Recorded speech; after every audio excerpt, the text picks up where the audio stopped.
2024 లేదా 25లో డిగ్రీ లేదా బీటెక్ చదివారా? సాఫ్ట్‌వేర్ జాబ్ కోసం ఎదురు చూస్తున్నారా? అయితే కోడ్ జ్ఞాన్ 100 డేస్ కోర్సులో చేరండి, జాబ్ సాధించండి.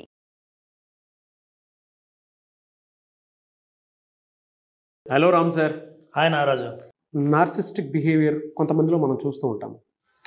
సో ఆ బిహేవియర్కి కొంచెం రిలేటెడ్గా అదే అని పర్టికులర్ చెప్పలేం, బట్ ఇందులో కొంత డ్రామా యాడ్ అయ్యి ఉంటుంది. టూ మచ్ అటెన్షన్ సీకింగ్ కోరుకుంటూ ఉంటారు. మొగుడు పెళ్ళలో అయినా సరే, ఫ్రెండ్స్లో అయినా సరే, ఇంకొక దాంట్లో అయినా సరే. ఎలానంటే వీళ్ళు ఏదో పని చేసి తప్పులు చేసేసి ఇది చేస్తూ ఉంటారు. అంటే చేసేదంతా వీళ్ళే, మళ్ళీ నన్ను ఎందుకు పట్టించుకోవట్లేదు అనేటువంటి దాంతో రివర్స్ డ్రామాని మన మీద ప్లే చేస్తూ ఉంటారు. మనకు తెలుసు అది డ్రామా అని అండ్ కొన్నిసార్లు వీళ్ళు ప్లే చేసేటువంటి డ్రామాలో బిహేవియర్ కూడా ఎలా చేంజ్ అవుతుందంటే, అలా చేస్తావా ఇలా చేస్తావు అంటే ముందే వాళ్ళే మన మీద పడిపోతారు. అవతల బిహేవ్ చేసేవాడికి తప్పు, బట్ ఆ తప్పు కప్పిపుచ్చుకోవడానికి ఒక డ్రామా యాడ్ చేస్తారు. నేను చెప్పగానే ఆడియన్స్కి వాళ్ళ మైండ్లో ఉండేటువంటి క్యారెక్టరిస్టిక్స్ అన్నీ ముందుకు వచ్చేస్తూ ఉంటాయి. నా చుట్టుపక్కల ఉన్న వాళ్ళది ఇది ఉంది కరెక్ట్గా చెప్పారని చెప్పేసి ఉంటుండే ఒక ఐడియా అయితే వస్తుంది. యువతల ఫేస్ చేసేటువంటి వాడికి ఎలా ఉంటుందని అంటే, ఆ డ్రామా చేసే వాళ్ళ మీద విపరీతమైనటువంటి కోపం, ద్వేషం, చిరాకు ఇవన్నీ వచ్చేస్తూ ఉంటాయి. కానీ భరించాలి తప్పదు. నేనేమంటానంటే దాని నుంచి ఎలా బయటపడాలో చెప్పండి అని అంటాను. సొల్యూషన్ అడుగుతున్నాను. అంటే తట్టుకోలేము సార్ అది. యాక్చువల్గా గుర్తిస్తే సగం బయటపడినట్టే నారాజు. అవును, ఏదైనా సరే. అంటే దీనికి ఒక మంచి ప్రాపర్ స్ట్రక్చర్ వేలో కూడుకున్నటువంటి కాంటెంట్ కావాలి నాకు. అందుకే అడుగుతున్నాను ఎలా. నారాజు, మనం ఇంతకుముందు చేసిన గ్యాస్ లైటింగ్ బిహేవియర్ అనేది ఎన్పిడిలో ఒక భాగం. ఎన్పిడి అంటే నార్సిస్టిక్ పర్సనాలిటీ డిజార్డర్. ఈ నార్సిసిస్టిక్ పర్సనాలిటీలో వాళ్ళకి ఏంటంటే, నాకంటే గ్రేట్ లేరు, నేను చెప్పిన విషయంలో ఒక్క తప్పు కూడా లేదు, నేను ఏదన్నా అన్నానంటే దానికి తిరుగులేదు, నేను ఏదైనా ప్రశ్నిస్తే దానికి సమాధానాలు చెప్పాలి తప్ప తిరుగు ప్రశ్న ఉండకూడదు అనే పర్సనాలిటీ నుంచి వచ్చిన రకరకాల బిహేవియర్లో గ్యాస్ లైటింగ్ గురించి ఇంతకుముందు మాట్లాడాం. ఇంకో బిహేవియర్ డ్రామా బిహేవియర్ లేదా అటెన్షన్ సీకింగ్ బిహేవియర్ అంటాం. అలాగే అటెన్షన్ సీకింగ్ అంటే, నువ్వు నన్ను పట్టించుకోవట్లేదు లేదా నన్ను పట్టించుకునేటట్టు నేను ఉండాలి అని అనుకున్నప్పుడు రకరకాలైన బిహేవియర్స్ను చాలామంది ప్రదర్శిస్తారు. అందులో గ్రాండియాసిటీ బిహేవియర్ అనే ఒకటి ఉంది. గొప్పలు చెప్పుకునేవాళ్ళు, ఇంకా మనం బాగా తెలుగులో అర్థమయ్యేటట్టు చెప్పాలంటే డాబు దర్పం, ఇవి రెండు ప్రదర్శించేవాడు. ఒక చిన్న అచీవ్మెంట్ ఉన్నా సరే దాన్ని పెద్దగా చెప్పేవాడు. నేను తెలుసా, నేను ముగ్గేస్తే ఆ పక్కింటి వాళ్ళు వచ్చి అట్లే నిలబడి ఫోటోలు తీసుకున్నారు తెలుసా. అసలు ఎంతసేపు ఆ ముగ్గు గురించి మాట్లాడారంటే, నువ్వు కూడా చూసావు కదా అని అంటాను. ఈ లోపల ఎవరైనా టాపిక్ పక్కన మారిస్తే ఇందాక ఆ ముగ్గు గురించి ఆమె ఏమన్నారో ఒకసారి చెప్పు అని. అంటే వీళ్ళకి ఏంటంటే, ఈ గ్రాండియాసిటీ అంటే ఒక చిన్న విషయాన్ని చాలా పెద్దగా చేసి దాని నుంచి క్రెడిట్ పొందాలని ట్రై చేస్తారు. ముఖ్యంగా గ్రూప్లో.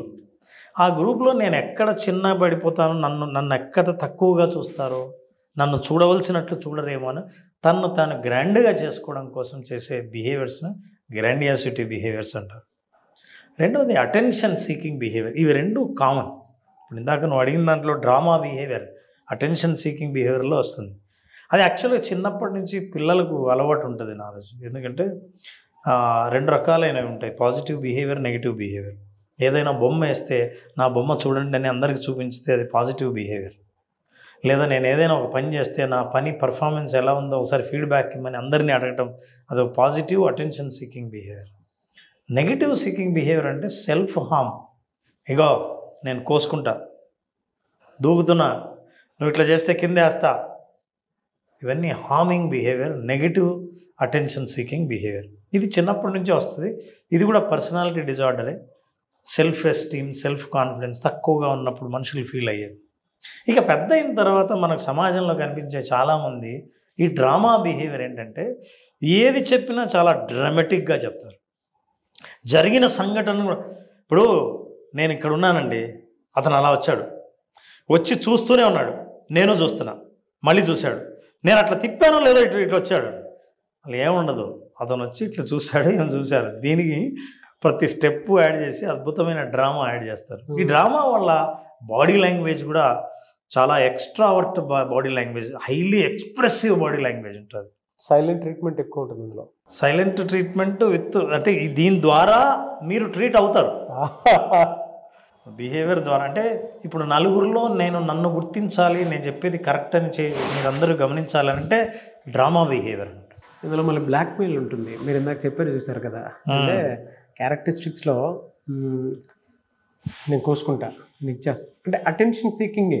తను అటెన్షన్, నన్ను మీరు పట్టించుకోకపోతే, సాధారణంగా నాకు గుర్తింపు రాకపోతే, అంటే పాజిటివ్ బిహేవియర్ లేనప్పుడు నెగిటివ్గా ఈజీగా సాధించవచ్చు కదా అని నెగిటివ్. దీన్ని అదే ఎమోషనల్ బ్లాక్మెయిల్ కిందికి వస్తుంది. అయితే వీళ్ళ లక్షణాలు కనుక్కోవాలంటే ఈ అటెన్షన్ సీకింగ్ బిహేవియర్ నలుగురిలో మాట్లాడుతున్నప్పుడు వెంటనే ఇంటరప్ట్ చేస్తారు. అంటే మాట్లాడినవారు మధ్యలో ఇంటరప్ట్ చేస్తారు. ఈ ఇంటరప్షన్లో ఏముంటుందంటే అందరూ వాళ్ళ వైపు తిరిగి వినేటట్టు ఉంటుంది, వినాలని వాళ్ళకు. ఇప్పుడు ఫర్ ఎగ్జాంపుల్ ఎవరైనా మాట్లాడుతుంటారు, మొన్న బర్త్డే ఫంక్షన్కి వెళ్ళాము, మర్చిపోయా బర్త్డే ఫంక్షన్ అంటే మొన్న నేను వెళ్ళాను, ఏం చేశారు తెలుసా బర్త్డే, అసలు లైఫ్లో ఫస్ట్ టైం నేను అట్లాంటి ఫంక్షన్ అటెండ్ కాలేదు, అస్సలు వాళ్ళు ఐటమ్స్ పెట్టారు, డిన్నరు అద్భుతంగా ఉంది, కేక్ ఎంత పెద్దదో తెలుసా అని. అవతల ఎవరైతే స్టార్ట్ చేశారో టాపిక్, వాళ్ళ టాపిక్ మర్చిపోతారు. అసలు వీళ్ళ ఉద్దేశం కూడా వాళ్ళు మర్చిపోతారు. ఇంటరప్ట్ చేసి మీరు మాట్లాడుతున్న టాపిక్కి కొంపదీసి అందరూ వింటున్నారేమో, నో, అంతకంటే నేను దానికి సంబంధించిందే పెద్ద టాపిక్ చెప్తాను, నన్ను వినండి అని అటెన్షన్ సీక్ చేస్తారు. సో ఇది పర్సనాలిటీ డిజార్డర్. ఇది ఎప్పుడైతే ఆత్మవిశ్వాసం ఎక్కడో కోల్పోయారో, ఎక్కడో గతంలో తాను ఏదైనా కోల్పోయిన విషయాలను ఎప్పుడు బాధ పెడుతుంటాయో దాని నుంచి బయటపడడం కోసం చేసే కోపింగ్ మెకానిజం అంటారు ఆ ప్రయత్నాలు ఇవన్నీ. తర్వాత డ్రామా బిహేవియర్, మనం ఏదైనా ఉన్నది ఎగ్జాగరేట్ చేసి చెప్పడం ఒకటి. ఉదాహరణకి ఎవరైనా పిలిచి ఏమంటే మిమ్మల్ని అభినందిస్తున్నామని షేక్ హ్యాండ్ ఇచ్చి వాళ్ళు మెచ్చుకొని ఒక ఫ్లవర్ బొకే ఇచ్చారు, దీన్ని కనీసం 20 నిమిషాలు ఎక్స్ప్లెయిన్ చేస్తారు విత్ బాడీ లాంగ్వేజ్. వాళ్ళు ఎలా వచ్చారు, అప్పుడు ఎలా జరిగింది, వాళ్ళు ఏం మెచ్చుకున్నారు, ఏమేం మాటలు వాడారు అని దాన్నే 3-4 సార్లు చెప్తారు. ఇది అటెన్షన్ సీకింగ్ బిహేవియర్. వీళ్ళ వల్ల ప్రాబ్లం ఏంటంటే నలుగురిలో మాట్లాడుతున్నప్పుడు ఇంకెవరిని మాట్లాడనివ్వరు, మిగతా వాళ్ళని ఎవరిని వేరే వాళ్ళు విననివ్వరు. వీళ్ళ ఇంటరప్షన్ ద్వారా వీళ్ళకి ఎప్పుడు అటెన్షన్, పొగడ్త చాలా అవసరం. మీకు ప్రతి చోట ప్రతి కమ్యూనిటీలో కనిపిస్తారు నాగరాజు. ఇది ఆఫీస్లో కనిపిస్తారు, ఎక్కడైనా గేటెడ్ కమ్యూనిటీలో ఉన్న ఒక కమ్యూనిటీ ఏదైతే ఉంటుందో, యూనిటీ మెంబర్షిప్ క్లబ్ ఉంటుందో అట్లాంటి చోట కనిపిస్తుంటారు.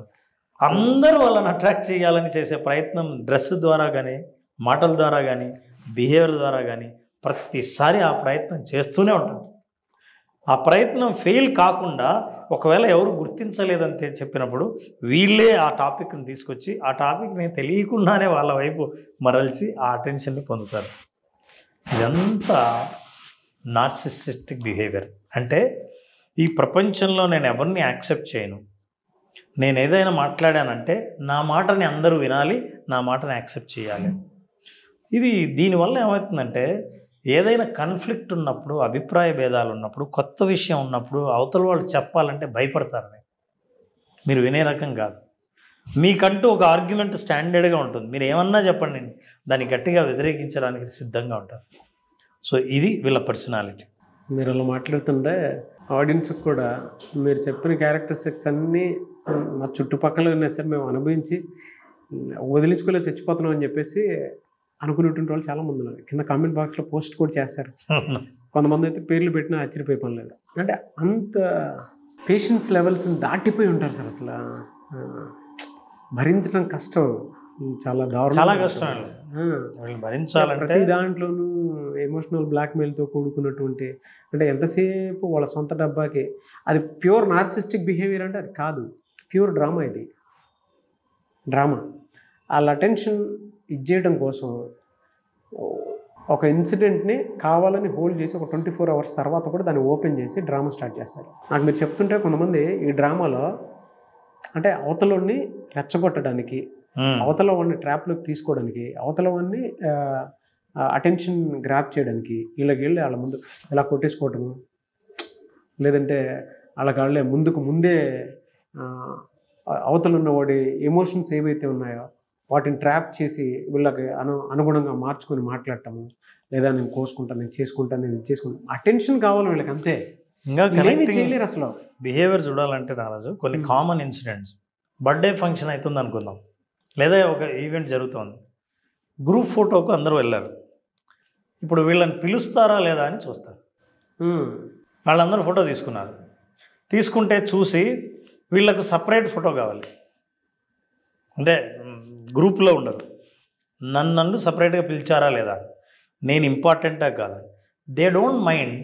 ఖచ్చితంగా మీకు ఇండివిజువల్ ఫోటో తీసుకోవడం కోసం ఎవ్వరూ తీసుకురాని ఒక స్పెషల్ గిఫ్ట్ తీసుకొస్తారు. ఎందుకంటే you have to pay attention. So feel అవుతారు మీరు. ఇంకోటి తెలుసా, వీళ్ళు చాలా అలుగుతారు, సీరియస్ అవుతారు. ఎందుకంటే because you did not care me. అరే ఇంతమంది ఫోటో తీసి నన్ను పిలవలేదంటే, మమ్మల్ని కూడా పిలవలేదు, మేమందరం అందరు రమ్మంటే కలిసామండి, నన్ను పిలవలేదు కదా. అక్కడ డ్రామా స్టార్ట్ అవుతుంది. సో ఈ డ్రామా బిహేవియర్, ఏడుపులు, పెడబొబ్బులు, కావాలని అవన్నీ మొసలి కన్నీరు. అవునా కదా సార్, అవన్నీ మొసలి కన్నీరు. వాళ్ళకు కూడా తెలుసు. వాళ్ళకేం కావాలంటే మన దగ్గర నుంచి అటెన్షన్ కావాలి. బిహేవియర్ వరకు బాగుంది, ఆడియన్స్కి కూడా ఎలా ఉంటుందంటే పీక్ లెవెల్లో ఉన్నారు, అంటే వాళ్ళ చుట్టుపక్కల ఉండేటువంటి క్యారెక్టరిస్టిక్స్ ఉంటారు కదా సార్, వాళ్ళు ఇమాజినేషన్ చేసుకుని. అయితే సొల్యూషన్ కావాలి దీనికి. పైగా వీళ్ళందరూ ఏంటంటే ఎవరైనా మాట్లాడితే కాంట్రవర్షియల్ సబ్జెక్ట్సే మాట్లాడతారు. ఫర్ ఎగ్జాంపుల్ మీరు పొలిటికల్ ఎలక్షన్స్ గురించి మాట్లాడతారనుకున్నాం, ఈ పార్టీ గెలుస్తుంది, ఆ పార్టీ గెలుస్తుంది. ఎవ్వడు మాట్లాడిన వాడి గురించి మీకు తెలుసా, వాడి గురించి ఖచ్చితంగా ఛాలెంజ్, ఇతను పలానా చోట గెలుస్తాడు చూడండి అని అంటాడు. ఇప్పుడు అందరి దృష్టి ఎక్కడ ఉందంటే అటెన్షన్ మారిపోతుంది. ఏదైనా కాంట్రవర్షియల్ సబ్జెక్ట్ మాత్రం చేస్తారు. వాళ్ళకు హీరో హీరోయిన్ల గాసిప్స్ కానీ, గాసిప్స్ వీళ్ళ దగ్గర బాగా ఉంటాయి. అటెన్షన్ వాళ్ళ మీద పడటం కోసం. ఇంకేంటి అసలు ఒక్కసారి నువ్వు ఆ గాసిప్ రైట్ చేస్తేనే, అవునా మీకు ఇలా తెలుసు అని, అరే అదేముంది అని, ఇంకా చాలు, ఇదే ఈ అటెన్షనే నాకు కావాల్సింది. రెండోది, ఇంట్లో ఏదైనా జరిగింది అనుకోండి, ఎక్కడో పక్కన లైఫ్ని తీసుకొచ్చి దాని గురించి ఇలా జరిగింది నాకు తెలుసు కానీ నేను చెప్పలేదు అంటారు. ఎదుటి క్యూరియాసిటీ ఉంటుంది, అవునా ఏం జరిగింది అని అడగడానికి. అంటే అదొక రకమైనటువంటి అడుగుతూనే ఇలా సక్సెస్ స్టార్ట్ అవుతుంది. ఎస్, ఇందాక సొల్యూషన్స్ అడిగారు. యాక్చువల్లీ ఫస్ట్ సొల్యూషన్ ఏంటంటే, ఇలాంటి వాళ్ళు ఎవరైనా మీ చుట్టుపక్కల ఉంటే దయచేసి అటెన్షన్ మీరు పే చేయడమే వాళ్ళకి ఎంకరేజ్ చేయడం. మీరేంటంటే వాళ్ళు ఎప్పుడైతే ఈ అటెన్షన్ సీకింగ్ బిహేవియర్ని, డ్రామా బిహేవియర్ని స్టార్ట్ చేస్తున్నాయి, మీరు అన్ని పనులు మానేసి డ్రామా బాగుంది అని అటెన్షన్ పే చేస్తారే, అప్పుడు వాళ్ళకి మంచి ఎంకరేజ్మెంట్, ఫుడ్ దొరికినట్టు, మీ అటెన్షన్ ఎట్లా దొరుకుతుందో నాకు బాగా అర్థమైందని వాళ్ళు కూడా అది కంటిన్యూ చేసే అవకాశం ఉంది. నెంబర్ 1. రెండోది, లిమిటేషన్స్ని సెట్ చేయాలి, బౌండరీస్ని సెట్ చేయాలి. ఏమంటే మనం కలిసినప్పుడు ఈ టాపిక్స్ మాత్రం దయచేసి మాట్లాడకండి. చీరల గురించి, నగల గురించి, మీరు చేసిన అచీవ్మెంట్స్ గురించి, హెచ్చుల గురించి వీటి కానీ, రాజకీయాల గురించి, సినిమాల గురించి, గాసిపుల గురించి, ఏదైనా. నేను అనేది ఇంత పెద్ద లిస్ట్ లేకపోయినా జనరల్గా వీళ్ళు వచ్చిన ప్రతిసారి ఏ టాపిక్ మీద హైలైట్ అవ్వడానికి ట్రై చేస్తుంటారో దానిలోనే అందరూ కలిసి బ్రేక్ చేసి అవాయిడ్ చేయండి. ప్రశాంతంగా ఉంది సార్. లేదు సార్, భలే ఉంటాయి. ఐస్ గడ్డ పెట్టినంత ఇదిగా ఉంది. ఫేస్ చేసేటువంటి వాళ్ళకే తెలుసు. చాలా పెద్ద ప్రాబ్లం సార్ అదే. ఆ బౌండరీ సెట్ చేయకపోతే ఏమవుతుందంటే, ఇప్పుడు వచ్చిన వాళ్ళు వచ్చిన పర్పస్ మర్చిపోతారు, కలిసిన పర్పస్ మర్చిపోతారు, సందర్భం మర్చిపోతారు. ఒక ఫంక్షన్, మంచి ఫంక్షన్ జరుగుతుంటే వీళ్ళ డ్రామా వల్ల ఫంక్షన్ మొత్తం డైవర్ట్ అవుతుంది. కాబట్టి బౌండరీస్ వాళ్ళకి సెట్ చేయాల్సి ఉంటుంది. This is what is the boundaries అని. సో మిగతా వాళ్ళందరూ ఆ బౌండరీస్కి ఓకే, ఒకరిద్దరే కాబట్టి ఈ బౌండరీస్ సెట్ చేయడం వల్ల ప్రశాంతత, హార్మోనీ ఉంటుంది ఎక్కడైనా సరే. 4th, అదే కాంట్రవర్షియల్ సబ్జెక్ట్కి బౌండరీ సెట్ చేయాలి. తర్వాత వ్యాలిడేట్ చేయడం మానేయాలి వాళ్ళతో. ఫర్ ఎగ్జాంపుల్ మీరు ఏదైనా మాట్లాడుతున్నారు, అవునా అన్నప్పుడు ఈమెకు తెలిసి ఉంటుంది, లేకపోతే ఇతనికి తెలిసి ఉంటుంది, అవును నిజమేనా ఇది అని వాళ్ళని అడగటం మానేయండి. ఎందుకంటే వాళ్ళని ఎప్పుడైతే వ్యాలిడేట్ చేస్తారో, వాళ్ళతో వ్యాలిడేట్ చేస్తారో, అంటే వాస్తవమా కాదా అని వాళ్ళతో ఎప్పుడు చెక్ చేస్తారో, ఓకే నేను ఐఎమ్ ఏ రెఫరింగ్ పాయింట్, నన్ను చెక్ చేస్తారు కాబట్టి నన్ను అడగని అని చెప్పి వాళ్ళు అడుగుతూనే ఒక కాంట్రవర్షియల్ స్టేట్మెంట్ రిలీజ్ చేస్తారు. సో ఇవన్నిటిని బయటపడాలంటే వీళ్ళు మాట్లాడేది అన్ని అబద్ధమే ఉంటుంది, ఊరికి ఏదో ఒకటి మాట్లాడుతుంటారు, అందరూ వీళ్ళని చూడాలని అనుకున్నప్పుడు వాళ్ళని అడగటం మానేయండి. అంటే ఏంటి, మీరు ఒక గ్రూప్లో డిస్కషన్లో వీళ్ళని కన్సిడర్ చేయడం మానేయండి. ఈ 3 బిహేవియర్స్ ద్వారా వాళ్ళని అరికట్టచ్చు. మొగుడు పెళ్ళాల్లోనే ఎప్పటి నుంచో ఉండేటువంటి బిహేవియర్ ఉంటుంది. అంటే ఇప్పుడు పెళ్లి చేసుకున్నప్పటి నుంచి కనుక మనం చూసుకుంటే కొంతమందిలో 5 సంవత్సరాల నుంచి ఉండొచ్చు, కొంతమంది 10 సంవత్సరాలు ఉండొచ్చు. దాన్ని ఎలా ఏ విధంగా మనం సొల్యూషన్ తీసుకురావాలి? నారాజు, ఇది చాలా ఇంపార్టెంట్ క్వశ్చన్. అయితే ఎవరికో ఒకరికి, భార్యకో భర్తకో ఇట్లాంటి బిహేవియర్ ఉంటే జనరల్గా ఏంటంటే అవతల వాళ్ళకి ఒక రిజిస్టర్డ్ రెస్పాన్స్ సిస్టమ్ అని ఉంటుంది. RRS అంటారు. రిజిస్టర్డ్ రెస్పాన్స్ సిస్టమ్ ఏంటంటే అవతల వాళ్ళు ఎప్పుడైతే డ్రామా చేస్తారో వెంటనే రియాక్ట్ అయ్యే పద్ధతి ఒకటే ఉంటుంది ఎప్పటి నుంచో. యాక్చువల్గా మన రెస్పాన్స్ని బ్రేక్ చేయాలి. వాళ్ళని అరికట్టాలంటే చెప్పడం కాదు, చేయడం కాదు, మన రెస్పాన్స్ని బ్రేక్ చేయాలి. ఫర్ ఎగ్జాంపుల్, ఒక టాపిక్ మీద ఇట్లాంటి చర్చ జరిగి మీరు అనుకున్న అటెన్షన్ సీకింగ్ బిహేవియర్ ప్రదర్శిస్తున్నారు అవతల అంటే మీరు ఏం చేయాలంటే నెంబర్ 1 ఈజ్ ఇగ్నోరింగ్. సందర్భాన్ని బట్టి, మనిషిని బట్టి దేన్ని ఇగ్నోర్ చేయాలి. ఒకవేళ నిజంగా లోపల ఉన్న ఎమోషన్ అయితే దాన్ని ఇగ్నోర్ చేస్తే మళ్ళీ ప్రమాదం. లేదా ఇవ్వవలసిన అటెన్షన్ ఇమ్మీడియట్గా ఇచ్చేస్తే అక్కడికి డ్రామా అయిపోతుంది. మీరు ఏది పట్టించుకోలేదనుకుంటున్నారో అది పట్టించుకోవడానికి 1 నిమిషం పాటు నేను గుర్తించాను, ఐ అండర్స్టాండ్ అని అంటే అది ఆగిపోదు. ఒక్కొక్కసారి అవతలని ఎవరూ అర్థం చేసుకోలేదన్న ఒకనొక ఆత్మన్యూనత భావం అవతలని అలా బిహేవ్ చేసేలా చేస్తుంది. అందుకే ఇది పర్సనాలిటీ డిజార్డర్ అంట. ఆ డిజార్డర్ని మీరు అర్థం చేసుకుంటే ఆ అటెన్షన్ ఇవ్వవలసింది ఇస్తే సరిపోతుంది. మీరు చూసారు ఎప్పుడైనా పిల్లలు కూడా ఎవరైనా ఇంటికి గెస్ట్ వచ్చి మాట్లాడుతుంటే వీళ్ళ మధ్యలో వచ్చి అప్పుడే వాళ్ళ డాడీ దగ్గరికి వస్తారు. ఇది చూడు, ఇది చూడు, ఇది చూడు అంటారు. ఎందుకంటే మీరు ఎవరో వచ్చిన కొత్త వాళ్ళతో ఇంత శ్రద్ధగా మాట్లాడుతున్నారు, నాతో మాట్లాడలేదు, ఇది ఎవరో నా టైము, నా ప్లేస్ నాకు పై చేస్తున్నారని వాళ్ళు వచ్చి ఇంటరప్ట్ చేస్తారు. అది ఇంటరప్షన్. అప్పుడే దూరం వెళ్ళు అని అంటాడు. అప్పటి నుంచి వాడు ఇంకా ఎక్కువ డిస్టర్బ్ చేయడానికి ట్రై చేస్తాడు. అలా కాకుండా రా కూర్చో అని మావాడే అని పరిచయం చేసి వాడికి ఇవ్వాల్సిన అటెన్షన్ ఇచ్చి కొంతసేపు ఆ వచ్చిన గెస్ట్తో కూడా కొంచెం మాట్లాడిచ్చేసి ఏం చదువుతున్నావు చెప్పు, అదే మెల్లిగా తనే దిగి మీరు మాట్లాడుకోండి అని వెళ్ళిపోతాడు. రావాల్సిన అటెన్షన్ వచ్చేసి చిన్న పిల్లల్ని ట్రీట్ చేసేసి సైడ్ చేసింది, అంతే కదా? అంతే. ఫ్యాంటాస్టిక్ సొల్యూషన్ అండి. Anyway sir, thank you so much Ram గారు. Thank you. సుమన్ టీవీలో మీ పర్సనల్ అండ్ బిజినెస్ ప్రమోషన్స్ కోసం కింది నెంబర్కి కాంటాక్ట్ చేయండి.